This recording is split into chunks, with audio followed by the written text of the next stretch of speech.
Session of blog agency। Pakistan lawyers के platform से हम आपसे शेयर कर रहे थे ऑनलाइन 8 डेज ट्रेनिंग सेशन, जिसका आज सेकंड लास्ट लेक्चर है। और ये सेकंड लास्ट लेक्चर जो है स्पेसिफिकली जो पाकिस्तान में यूनिवर्सिटी ऑफ लंदन या फॉरेन यूनिवर्सिटीज के स्टूडेंट्स जिन्होंने एलएलबी कंप्लीट किया है, सी लॉ जिनका टेस्ट है, उनके लिए रखा गया था। ठीक है, क्योंकि स्पेसिफिक रिलीफ एक्ट सिर्फ उन्हीं के सिलेबस में है, लॉ गेट के स्टूडेंट्स के सिलेबस में नहीं है। इसके बाद हमारा जो लास्ट लेक्चर होगा वो होगा कॉन्स्टिट्यूशनल हिस्ट्री, लैंडमार्क केसेस, और इसी के साथ हम कुछ टिप्स एंड ट्रिक्स शेयर करेंगे जो आपके एमसीक्यूज के पेपर के लिए जरूरी होंगे। ऑलराइट, आगे चलते हैं। हम देखते हैं आज अपना स्पेसिफिक रिलीफ एक्ट। इसके लिए वन लाइन नोट्स मैंने प्रिपेयर किए हुए हैं, और छोटा सा ही ये एक आपके पास एक्ट है जो कमेंसमेंट हुई थी इसकी, वो थी 1 मई 1877 को। और इसको कहते हैं स्पेसिफिक रिलीफ एक्ट, कि खास चीजों में कहाँ कहाँ पर आपको रिलीफ मिल सकता है और कहाँ पर मिलेगा। ठीक है, वैसे अगर आप इसके प्रॉपर बेरेक्ट में जाएंगे तो आपको इलस्ट्रेशंस भी मिल जाएंगी, एग्जांपल्स भी मिल जाएंगी। मैं हमेशा आपसे ये कहती हूँ हर लेक्चर में कि आपने कोई चीज़ भी एक्ट की, ऑर्डिनेंस की, कॉन्स्टिट्यूशन की, या किसी भी प्रोसीजर की, जैसे सीआरपीसी है, सीपीसी है, किसी की कोई चीज़ छोड़नी नहीं है। कोई सेक्शन नहीं छोड़ना कोई आर्टिकल नहीं छोड़ना, और कोई चीज़ नहीं छोड़नी। क्योंकि प्रैक्टिस में जब आप आएंगे तो आप अपनी जो आपकी ब्रांच होगी ना, जिसमें आपने वकालत करनी है, उसके लिए आपको ये पढ़ना पड़ेगा। और जब आप अपनी फील्ड सेलेक्ट करेंगे, चाहे वो क्रिमिनल है, सिविल है, फैमिली है, टैक्स है, या लेबर लॉज है, तो फिर आपने हर चीज को उस हवाले से देखना है। सिविल का प्रोसीजर आपको सीपीसी बताता है, क्रिमिनल का प्रोसीजर आपको सीआरपीसी बताता है। उसी के साथ साथ ये आपके लिए इम्पोर्टेंट, आप कह लें कि रेफरेंस होते हैं, जिसमें आपने डिफरेंट डिफरेंट एक्ट्स पढ़ने होते हैं। कॉन्स्टिट्यूशन क्या कह रहा है, स्पेसिफिक रिलीफ एक्ट क्या कह रहा है, क्यूएसओ क्या कह रहा है, तो ये सारी चीजें आपके लिए साथ साथ चलती हैं। जो मेन चीजें थी उसमें पहले आपके पास ये था कि ये कब इन्फोर्स हुआ, तो ये है 1 मई 1877। इसी से आगे चलते हैं, कुछ डेफिनेशंस हैं। ऑब्लिगेशन की डेफिनेशन है, ट्रस्ट की है, ट्रस्टी की है, एग्जांपल्स ऑफ ट्रस्टी है, सेटलमेंट डेफिनेशन है, words defined in contract act है। उसके बाद आपके पास आ जाएगी savings clause, right to relief, effect on registration act, modes of specific relief, preventive relief, और पीनल लॉ एनफोर्समेंट। ठीक है, ये आपके कुछ डेफिनेशंस हैं, और कुछ आपके सेक्शन से रिलेटेड आती हैं, तो आपने इनको लाजमी देख लेना है। और इसमें ये सिर्फ इसी तरह से ही है कि जो आपके पास वन लाइन ही आती है, और उसके बाद आपने देखना होता है कि कौन सा वर्ड जरूरी है। ब्लैंक किससे फिल होगी। ठीक है, सी लॉ वालों के लिए थोड़ा सा टफ होता है, क्योंकि उनके सिलेबस में पाकिस्तानी लॉ इस तरह से ऐड नहीं होता है जिस तरह से बाकी लॉ गेट के स्टूडेंट्स पढ़ रहे होते हैं। ऑलराइट। तो इसमें हमारे पास है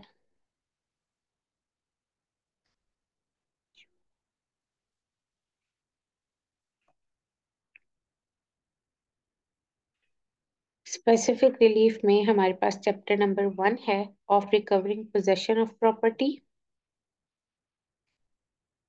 इसमें आपके पास आ जाएंगे दो सेक्शंस, क्योंकि ये पार्ट्स में है। पार्ट ए है इसका, possession of immovable property. Section 8, a person entitled to possession of specific immovable property can recover it as per the code. Simple इसमें आपके पास ये डेफिनेशन है, ये आपका सेक्शन 8 बता रहा है कि आपके पास पोजेशन आ सकती है। सॉरी, जिसके पास पोजेशन है वो स्पेसिफिक प्रॉपर्टी कैन रिकवर। ठीक है, ये चीज आपके पास हो जाएगी सेक्शन 8 में। इसमें कोई ऐसा टेक्निकल नहीं है कि आपने इसको कुछ लेकर चलना है, जैसे बहुत कोई इम्पोर्टेंट या कोई इस तरह की। सिंपल आपने अपनी डेफिनेशन पढ़नी है, आपने इंग्रेडिएंट्स पढ़ने हैं सेक्शन से रिलेटेड, और उसी से रिलेटेड आपने अपनी ब्लैंक्स देख लेनी है। अब यहाँ पर सेक्शन 8 की अगर ये स्टेटमेंट आ जाती है, ये वाली, ठीक है, तो उसमें आपसे पूछ लेंगे कि ये स्टेटमेंट किस आर्टिकल से किस सेक्शन के अंडर आएगी, तो वो आएगी सेक्शन 8 में। बाकी इसमें कोई ऐसी मुश्किल वाली बात नहीं है। सिर्फ मुश्किल आप लोगों के लिए, सी लॉ के लिए, स्टूडेंट्स के लिए ये होता है कि उन्होंने पाकिस्तानी लॉ पढ़ा हुआ नहीं होता, उन लोगों को ये चीजें याद करने के लिए दी जाती। सेक्शन 9 है हमारे पास, a person dispossessed of immovable property without consent and not in due course of law can recover possession through a suit। इसमें पहले आ गया था आपके पास पोजेशन में, अब दूसरा आपके पास सेक्शन 9 आ गया, वो है डिस्पोजेस्ड में। ऑलराइट, इन छोटी छोटी चीजों को बस आपने देखना है, कोई डीपली इसमें आपने नहीं जाना। सेक्शन 9 में एग्जाम्पशन है आपके पास, no suit under section 9 can be brought against the federal और प्रोविंशियल गवर्नमेंट। सेक्शन 9 अपील्स में जाता है। अब यहाँ पर आप इसको देख लें कि आपके पास तीन तरह के सेक्शन 9 आ रहे हैं। पहला क्या है, सिंपल, जिसमें वो आपको सिंपल लॉ बता रहा है कि क्या होगा। A person dispossessed of immovable property without consent and not in due course of law can recover possession through a suit। इसी में आपकी एग्जाम्पशन है, no suit under section 9 can be brought against the federal और provincial government. ठीक है, इसमें दो governments बताई गई हैं, फेडरल और प्रोविंशियल गवर्नमेंट। अंडर सेक्शन 9 आपके पास एग्जाम्पशन है। इसके बाद है आपके पास अपील। सेक्शन 9 बता रहा है अपील में, नो अपील और review is allowed for orders और डिक्रीज अंडर सेक्शन 9। सिंपल आपका 8 और 9 सेक्शन आपको बता रहा है पोजेशन ऑफ इमूवेबल प्रॉपर्टी। ठीक है, पार्ट बी है इसका, पोजेशन ऑफ मूवेबल प्रॉपर्टी। अब यहाँ पर आपने, आपके पास क्वेश्चन क्या बन रहा है, चैप्टर नंबर 1 का पार्ट ए किससे डील करता है, पोजेशन ऑफ इमूवेबल प्रॉपर्टी। उसमें कितने सेक्शंस हैं, 8 और 9, दो। ठीक है, और possession of movable property part B है, जिसमें आपके पास एक ही सेक्शन है और उसकी दो एक्सप्लेनेशन। सेक्शन 10 आपको बताता है, आई थिंक नीचे भी है, हाँ जी, 10 11, ये दो सेक्शंस आपके पास। सेक्शन 10 आपको बताता है, a person entitled to possession of specific movable property can recover it as per the code of civil procedure code. मैंने शुरू में ही आपको ये चीज बताई है कि आपने जब भी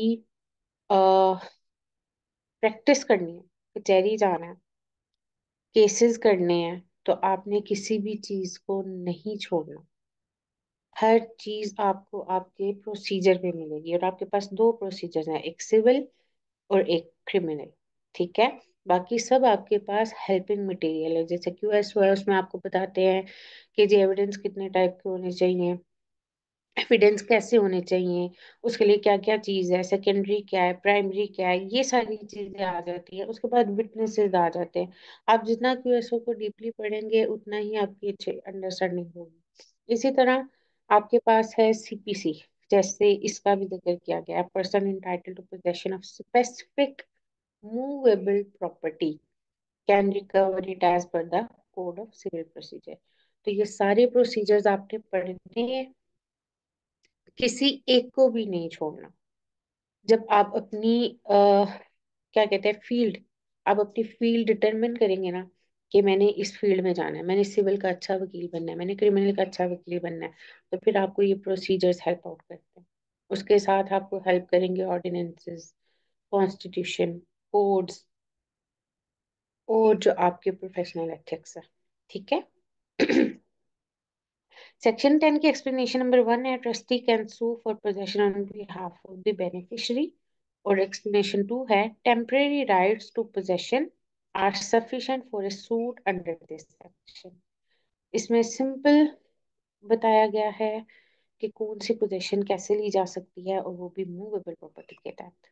ठीक, आगे चलते हैं। इलिस्ट्रेशन है इसकी कुछ, ये आपको आपके पेरेक में भी मिल जाएंगी। वैसे क्योंकि एमसीक्यू से रिलेटेड नहीं है तो हम इनको रीड आउट नहीं कर रहे, लेकिन आपके पास सामने आ रही हैं, आप इनको गो थ्रू कर सकते हैं। और अगर इनकी मजीद एक्सप्लेनेशन आपको चाहिए तो आप बेरेक को यूज करें। जो सिंपल स्पेसिफिक रिलीफ एक्ट का बेर एक्ट है उसमें भी आपको मिल जाएगी, जो हम लोग पीएलडी यूज करते हैं। ठीक है। और दूसरा आपके पास होता है की लॉ रिपोर्टर्स। ये दो हमारे तो यहाँ पे बहुत ज्यादा चलते हैं। ऑल ओवर पाकिस्तान आप देख लें आपकी कौन सी बुक ज्यादा यूज होती है, हमारे पास तो पीएलडी ही यूज होती है। ठीक है। और इसके बाद हमारे पास यूज होते हैं मेजर एक्ट्स, चाहे वो सिविल के हों चाहे वो क्रिमिनल के हों, और उसी के अंदर ही आपके पास बाकी भी आ जाते हैं। और इसी से रिलेटेड आपके पास एक बुक होती है जो आपके सीनियर्स के टेबल पे मौजूद होगी, मेजर एक्ट्स के साथ साथ माइनर एक्ट्स की बुक। ठीक है। तो उसमें आपने लाजमी ये चीजें पढ़नी होती हैं, लेकिन उससे पहले क्योंकि हमारे जो लॉ ग्रेजुएट्स होते हैं उनको गाइडलाइन नहीं दी जाती।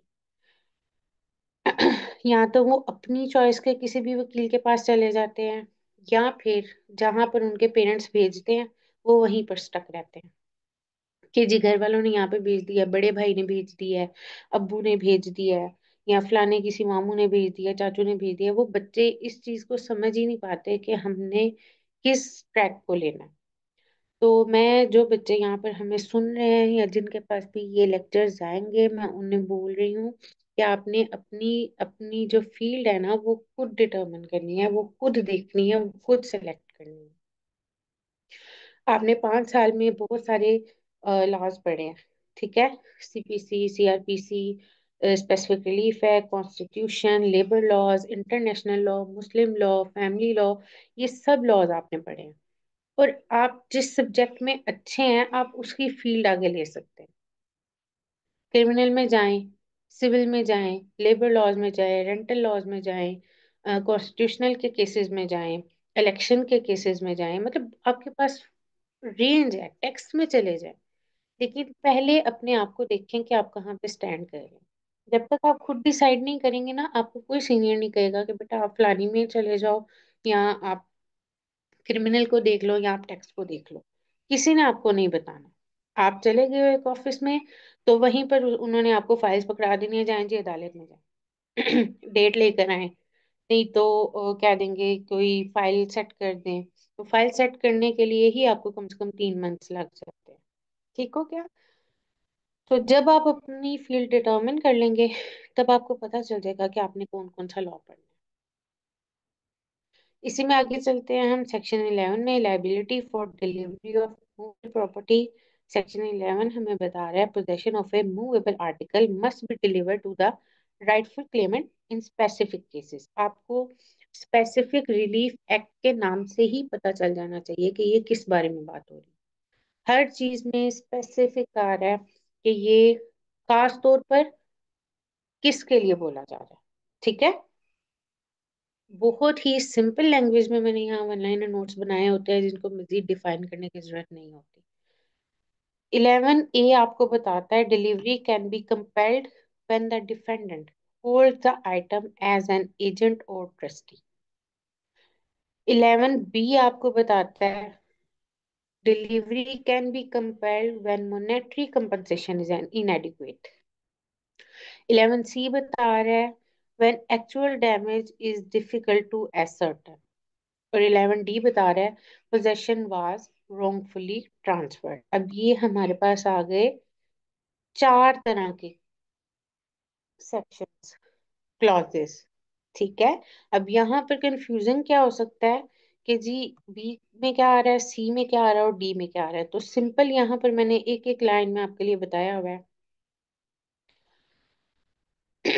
पहला है सेक्शन 11, जिसमें आपके पास आएगा possession of a movable article must be delivered to the rightful claimant in specific cases. और इसी में आपके पास डिफरेंट सिचुएशंस कौन सी आ जाएंगी? when the defendant holds the item as an agent of trustee, agent or trustee. दूसरी क्या आ गई आपके पास situation? Monetary compensation is inadequate. तीसरी क्या आ गई है? Actual damage is difficult to ascertain. और चौथी क्या आ गई है? When possession was wrongfully transferred. Simple, इसमें कुछ भी टेक्निकल नहीं है, सिर्फ अब आपने ये चीजें याद रखनी है। यही इसके इलस्ट्रेशंस हैं और इसके एग्जांपल्स या आप कह लें एक्सप्लेनेशंस, वो आपको आपके बेरेक में मिल जाएंगे। चैप्टर नंबर 2 है specific performance of contracts. Section 12 देखेंगे हम चैप्टर नंबर 2 में। Specific performance may be enforced when trust performance, uncertainable damages, inadequate compensation, or non-availability of compensation applies.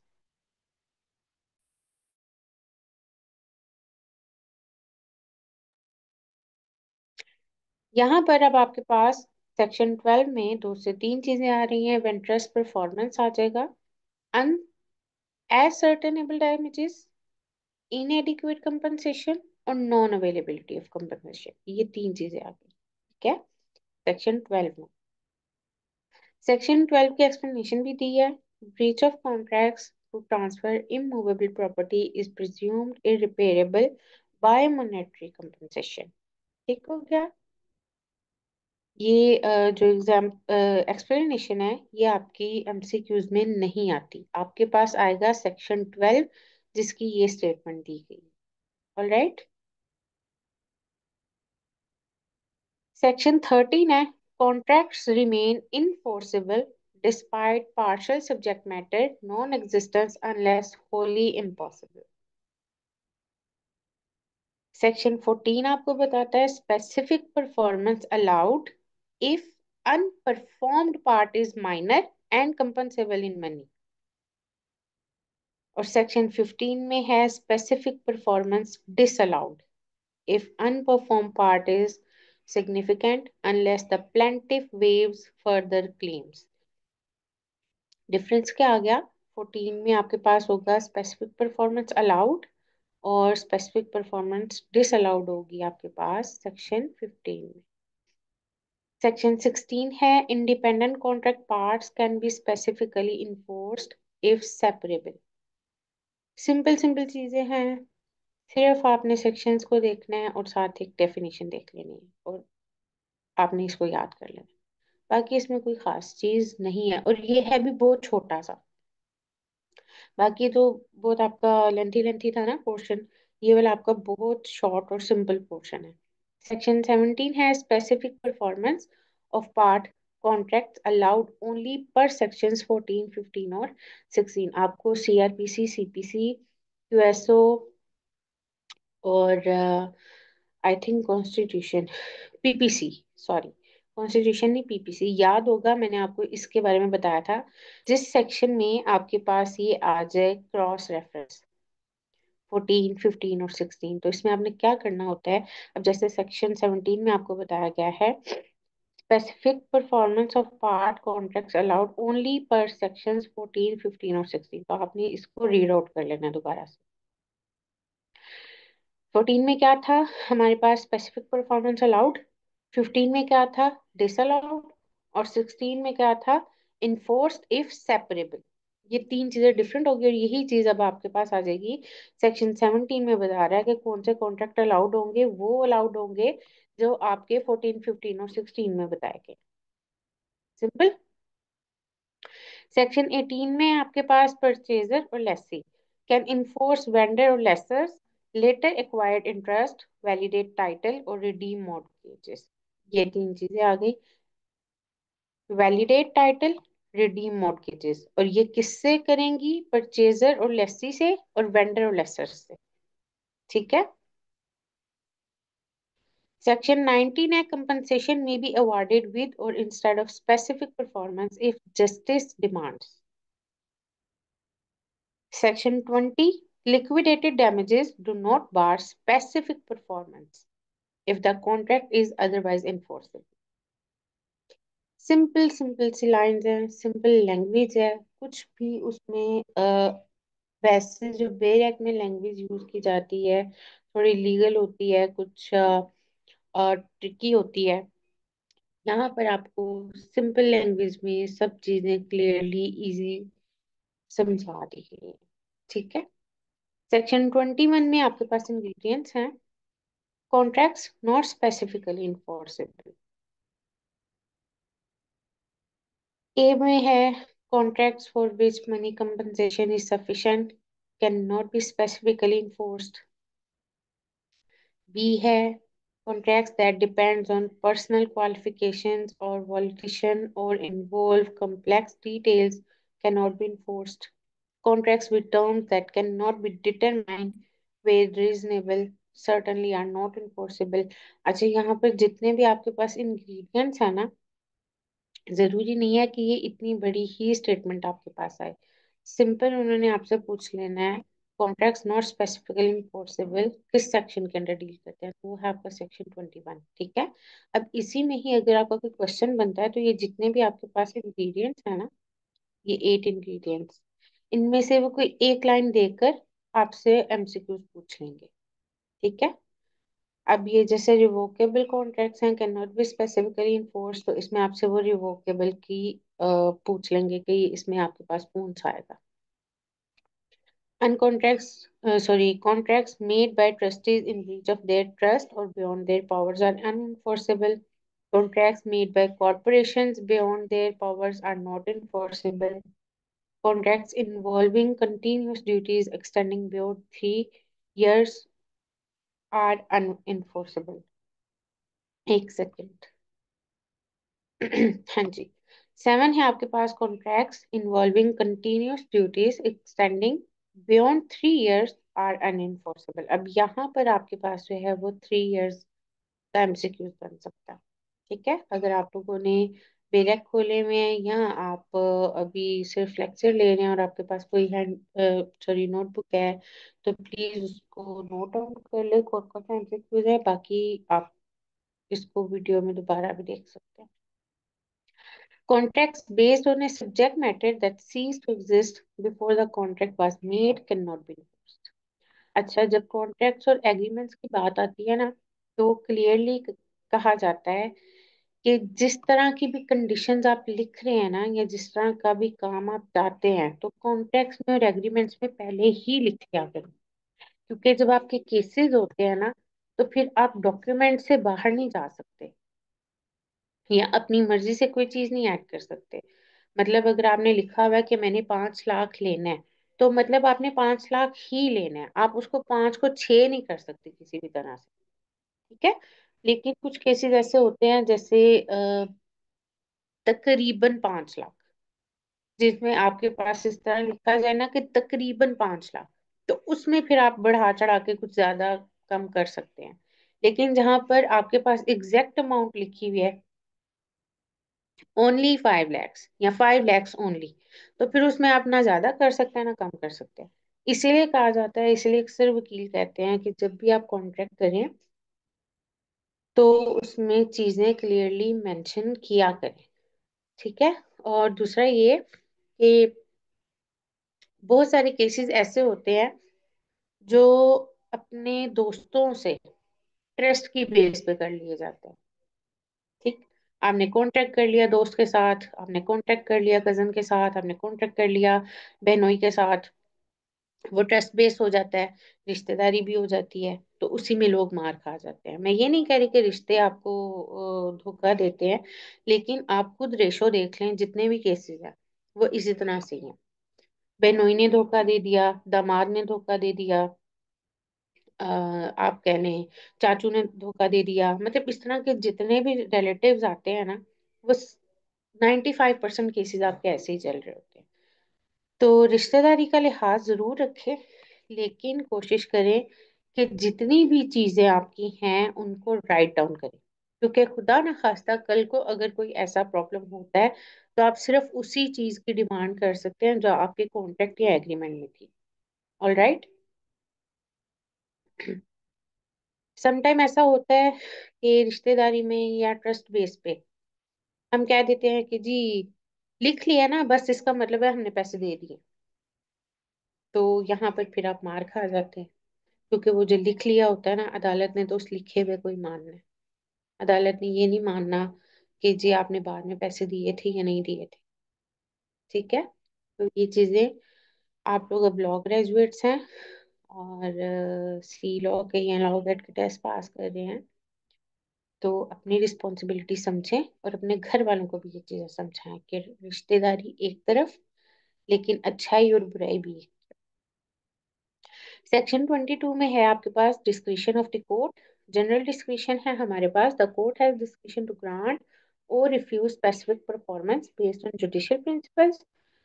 Unfair advantage. Specific performance may be denied if the plaintiff gains an unfair advantage over the defendant. Hardship on defendant. If the defendant faces unforeseen hardship, the court may refuse to enforce specific performance.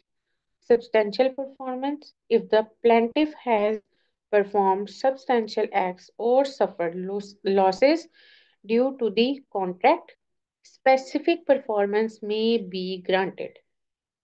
अब ये discretionary powers हैं court की, ठीक है, जो आपके साथ share कर दी हैं। आपने इनको याद रखना है कि किस सिचुएशन में आपके पास क्या चीज आएगी। पहली क्या है, जनरल है। दूसरी अनफेयर है। तीसरी हार्डशिप है। और चौथी सब्सटेंशियल है। अब इसमें आपके पास क्या क्या सिचुएशंस के साथ क्या क्या चीज आ रही है, वो आपको बता रहा है सेक्शन 22। एज इट इज याद कर लें, कॉन्टेक्चुअल याद कर लें, रट्टा लगा के याद कर लें, सिर्फ उस वक्त तक के लिए याद कर लें जब तक आपने पेपर देने, बाद में बेशक भूल जाइएगा। For whom contracts may be specifically enforced, Section 23. Specific performance can be obtained by any party to the contract, ये आपको बताएगा Section 23 की Clause A.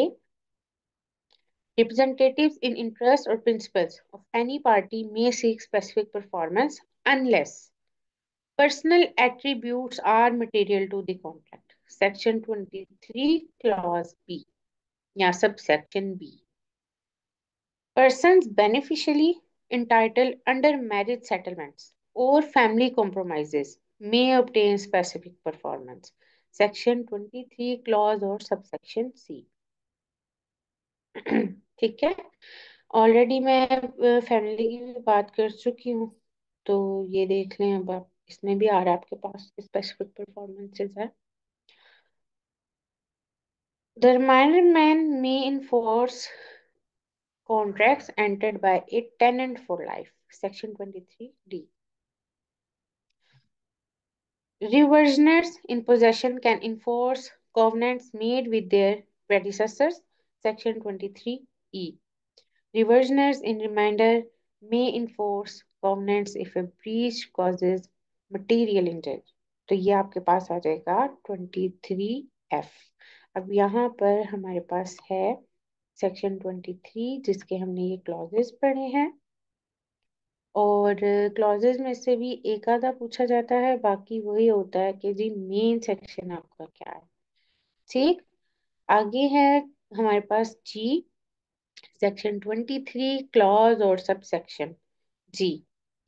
A new company formed by amalgamation of two public companies can enforce contracts entered by the predecessor company, or public companies may enforce contracts entered by promoters before incorporation if warranted by the terms of incorporation. तो ये आपको बता रहा है section 23H।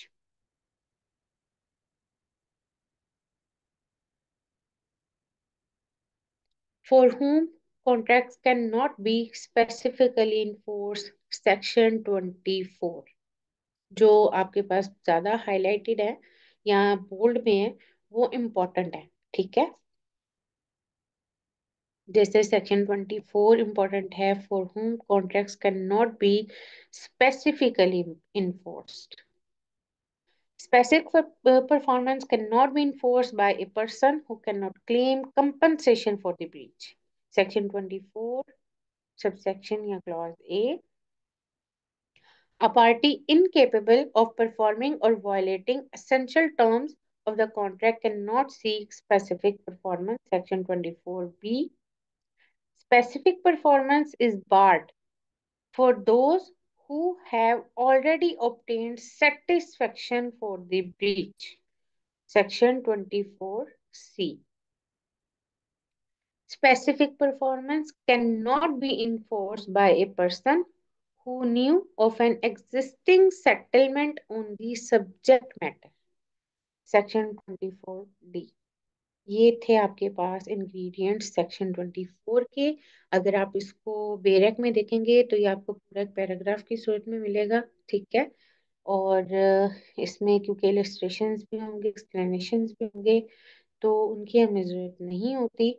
लेकिन फिर भी बार बार मैं आपको कहूँगी कि अगर आप इस तरह की किसी फील्ड में या इस तरह के किसी ट्रैक को चूज करेंगे, तो आपने वो इलस्ट्रेशंस, वो एग्जाम्पल्स, वो एक्सप्लेनेशंस, क्रॉस रेफरेंसेस लाजमी पढ़ने हैं। Contracts by vendors or lessors without valid title. Section 25.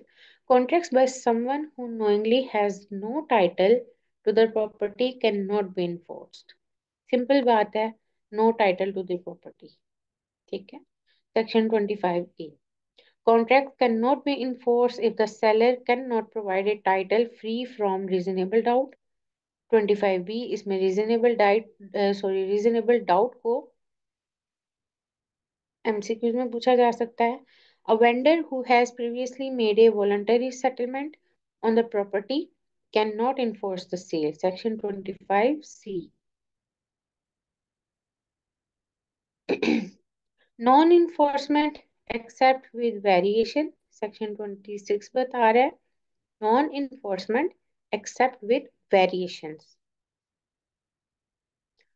Specific performance cannot be enforced unless with variations set up by the defendant in cases of fraud or mistake.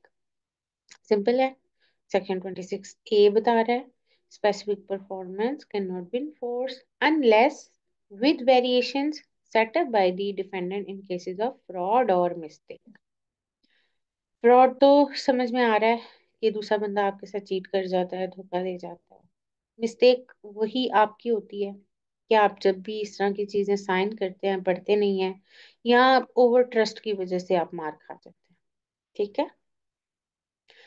ऐसे cases भी हैं जिनमें आपके पास registry असली होती है, लेकिन आपके पास जहां पर जाकर खसरा खतूनी नंबर होते हैं ना, वो डिफरेंट करके आपके साथ फ्रॉड कर दिया जाता है।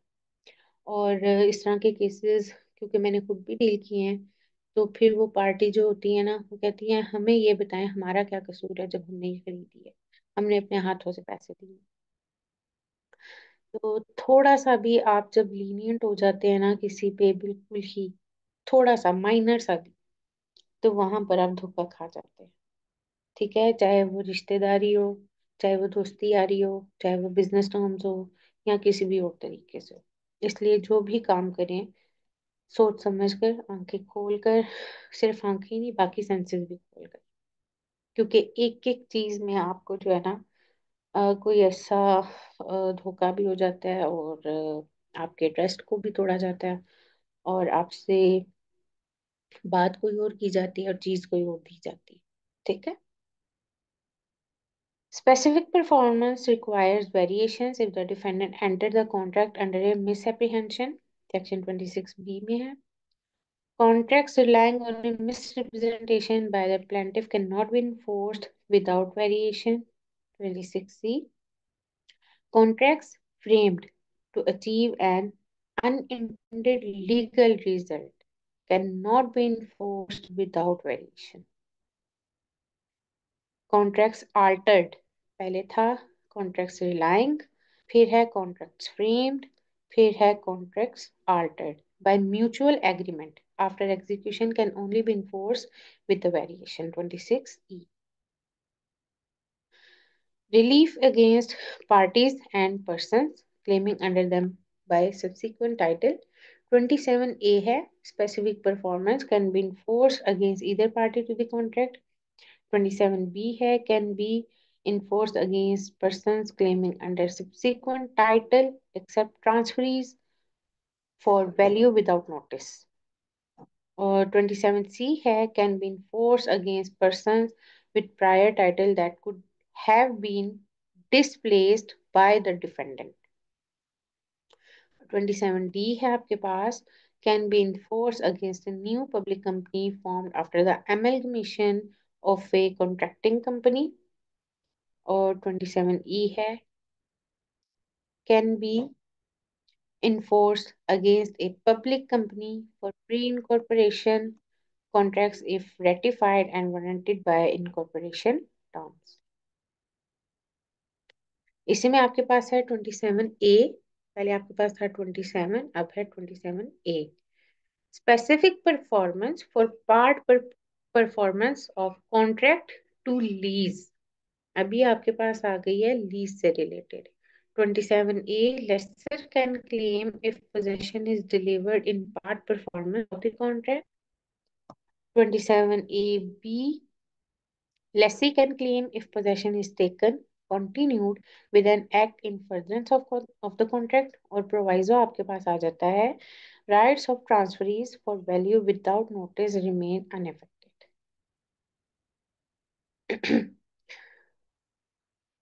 All right. 28 है हमारे पास, parties against whom specific performance cannot be enforced. 28A, B और C. अब इसमें हम डिफरेंस देख लेते हैं क्या आएगा. Cannot be enforced if, यहाँ तक तो सेम है. Consideration is grossly inadequate, indicating fraud or undue advantage. Next में है, if assent was obtained by misrepresentation, concealment और अनफेयर प्रैक्टिसेस. ये मैं ऑलरेडी बता चुकी हूँ कि बहुत सी ऐसी चीजें होती हैं कि बताया कुछ जाता है, दिया कुछ जाता है, तो उनको आपने देखना होता है.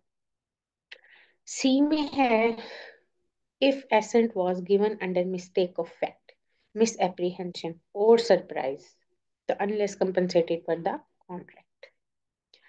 अब जब ये चीजें हो जाती हैं तो burden of proof definitely plaintiff पे होता है, डिफेंडेंट पे नहीं होता. लेकिन अगर डिफेंडेंट कोई ऐसी चीज दे देता है कोई एविडेंस में या कोई इस तरह से कोई स्टेटमेंट दे देता है तो फिर बर्डन ऑफ प्रूफ उस पर चला जाता है. अदरवाइज बर्डन ऑफ प्रूफ जो होता है वो प्लेंटिफ पे होता है. आगे है हमारे पास effect of dismissing a suit for specific performance under 29. Dismissal of a suit for specific performance bars a subsequent suit for compensation for breach. Application of preceding, एक ही लाइन है, इसमें illustrations भी होंगी और explanations भी, लेकिन उसकी हमें जरूरत नहीं है, इसलिए ये एक ही लाइन है जिसको आप देख लीजिएगा. dismissal of a suit for specific performance bars a subsequent suit for compensation for breach. Here we have 30. Application of preceding sections to awards and settlements. Provisions of this chapter apply to awards and testamentary directions for executing settlements. Simple इसमें एक बात आ गई है कि provisions दी गई हैं जो इस चैप्टर के अंदर आपको बता दी गई. चैप्टर 3 है रेक्टिफिकेशन ऑफ इंस्ट्रूमेंट्स. मेन जो आपके होते हैं क्वेश्चंस एमसीक्यूज वो आते हैं रेक्टिफिकेशन ऑफ इंस्ट्रूमेंट्स में. ठीक है, इसमें आपके पास चैप्टर 3 है, रेक्टिफिकेशन ऑफ इंस्ट्रूमेंट्स है, और इसमें आपके पास ये 4 सेक्शंस है, 31, 32, 33 और 34. A contract can be rectified for fraud or mutual mistake to reflect the true intention of the parties subject to third party rights. Next है हमारे पास section 32. The court must be satisfied that all parties intended an equitable and conscientious agreement.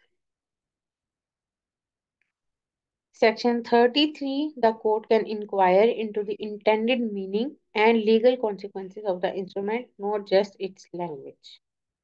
Section 34. A rectified contract can be specifically enforced. ठीक हो गया, यहाँ तक आपका था रेक्टिफाइड कॉन्ट्रैक्ट. आगे है हमारे पास रिस्सिशन ऑफ कॉन्ट्रैक्ट.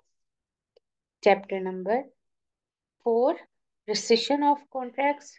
इसमें भी आपके पास 4 सेक्शंस है, 35, 36, 37 और 38. ठीक है, एमसीक्यूज के लिए आपके जो ये 1 लाइनर नोट्स हैं इससे बाहर आपने नहीं जाना. ऑलराइट, मैं बार बार आप लोगों को कहती हूँ कि अपना सिलेबस देखकर चला करें. जब आप सिलेबस नहीं देखते तो फिर आप लोगों को प्रॉब्लम होता है। और अभी जो कल 15 दिसंबर का आपका लॉग एड का रिजल्ट हुआ है, सॉरी, लॉग एड का टेस्ट हुआ है, 50% यूएमसीज बने हैं केसेस। डिवाइसेस यूज की जा रही थी, चीटिंग की जा रही थी। मुझे समझ में नहीं आती, हम लोग यहाँ पे पढ़ा पढ़ा के खप जाते हैं और स्टूडेंट्स जो नहीं पढ़ने वाले होते वो इस तरह की हरकत होती है। मुझे ये भी समझ में नहीं आता कि 5 साल आप लोग कैसे गुजार के आते हैं यूनिवर्सिटी में। वहां पर भी असाइनमेंट्स होते हैं, क्विजेज होते हैं, पेपर्स होते हैं, सेंडअप्स होते हैं, मिड टर्म्स होते हैं, टेस्ट होते हैं। क्या वहां पर भी आप लोग चीटिंग करते हैं? एक नोबल प्रोफेशन में, एक लॉर्ड प्रोफेशन में आप लोग आ रहे हैं और आप लोग इस तरह की हरकतें करें, तो मेरा नहीं ख्याल कि आप लोगों को प्रोफेशन लेना चाहिए। आप लोग फिर सिंपल आर्ट्स में चले जाए। ये तो वो बात हो गई ना कि ऑनलाइन क्लासेस लेकर तो आप ब्रिज बनाने चले जाएं एज इंजीनियर, और ब्रिज भी नीचे गिरा हो। तो यहाँ पर जिंदगी और मौत का सवाल होता है। अगर आप क्रिमिनल लॉयर बन जाएं और आपने पूरे तरीके से लॉ ही ना पढ़ा हो, तो फिर वो बंदा जिसकी फांसी नहीं बनती, आप तो उसे फांसी पे चढ़ा देंगे।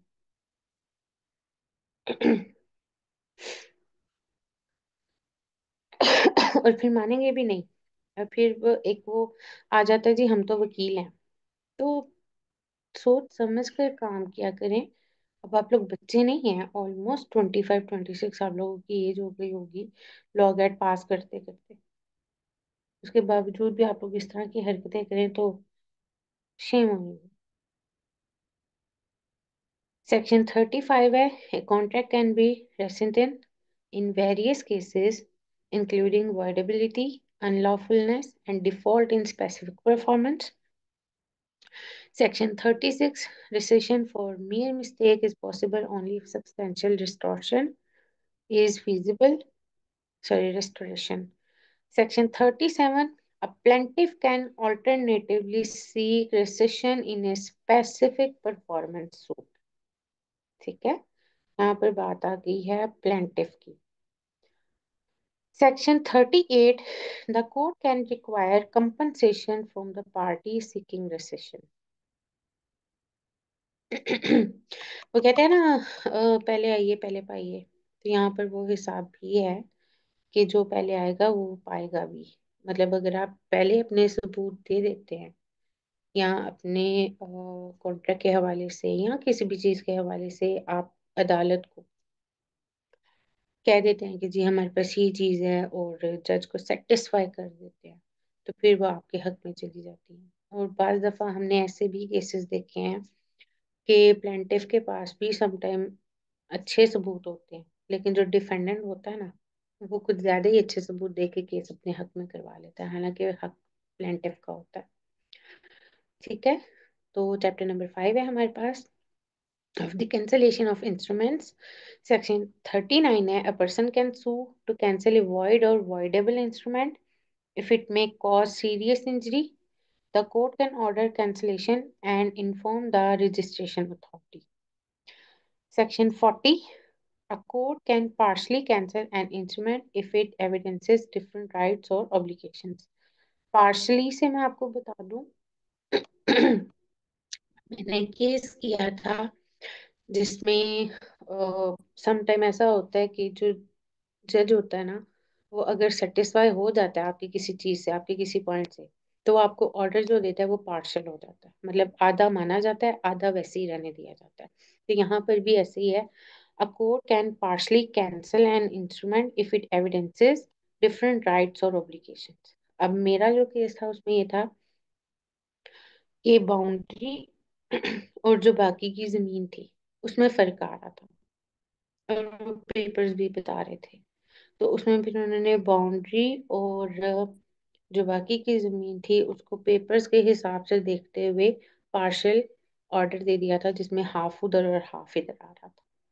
ठीक है, बाकी डिटेल तो क्योंकि हम लोग अपने एथिक्स पढ़े होंगे, कैनन्स पढ़े हैं, उसमें आप किसी की डिटेल शेयर नहीं कर सकते। तो केस लॉ होते हैं, आप उनको पढ़ा करें। जो आपके पास पीएलजे के या की लॉ रिपोर्टर्स के या किसी पीएलडी के, इनके सबके आपके पास जर्नल्स आ रहे होते हैं, आप उनको पढ़ा करें, उनको देखा करें, तो आपको ये चीजें स्टोरीज समझ में आएंगी। ठीक हो गया। आगे चलते हैं। Section 41, the court can order compensation for the other party when cancelling an instrument. Chapter number 6 है हमारे पास, of declaratory decrees. Section 42, a person can sue for a declaration of their legal character or right to property. The court may declare the right but cannot order further relief if it's not sought. Section 43, a declaration is binding only on the parties to the suit and their successors in interest and on trustees for the beneficiaries. Simple है. Chapter number 7, appointment of receivers. इसमें भी आपके पास code of civil procedure आ रहा है। ठीक है। Appointment of receivers is discretionary, governed by the code of civil procedure. तो आप इसको सिविल प्रोसीजर में देख लेना। चैप्टर नंबर 8 में 45 टू 51 ये ओमिटेड है, इन्फोर्समेंट ऑफ पब्लिक ड्यूटीज। और पार्ट 3 है हमारे पास, preventive relief. Chapter 9, injunctions generally. Injunctions आते हैं हमारे पास temporary, perpetual. Preventive relief granted by injunctions, temporary or perpetual, at the court's discretion. और 53 है, temporary injunctions granted during a suit regulated by the Code of Civil Procedure. और 53 है, perpetual injunctions granted by a final decree after hearing the merits of the case. ठीक हो गया।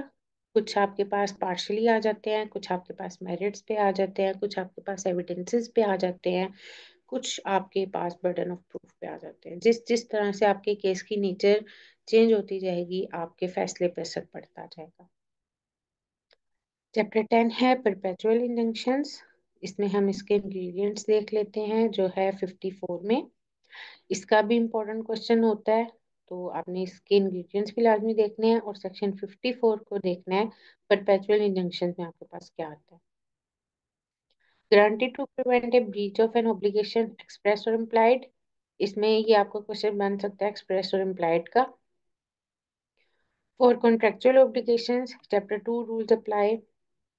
For property rights invasion, trustee beneficiary relationship, incalculable और inadequate damages, multiple proceedings prevention, और trademark is property. ये है आपके पास परपेचुअल इंजंक्शन सेक्शन 54। नेक्स्ट है हमारे पास सेक्शन 55, मैंडेटरी इंजंक्शंस।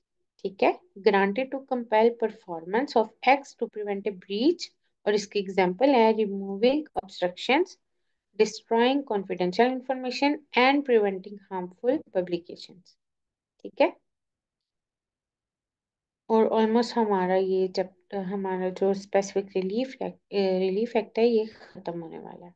सेक्शन 56 है हमारे पास, इंजंक्शन रिफ्यूजल। किन बेसिस पे इंजंक्शन जो है वो रिफ्यूजल में बदल जाती हैं, तो उनको हम देखेंगे।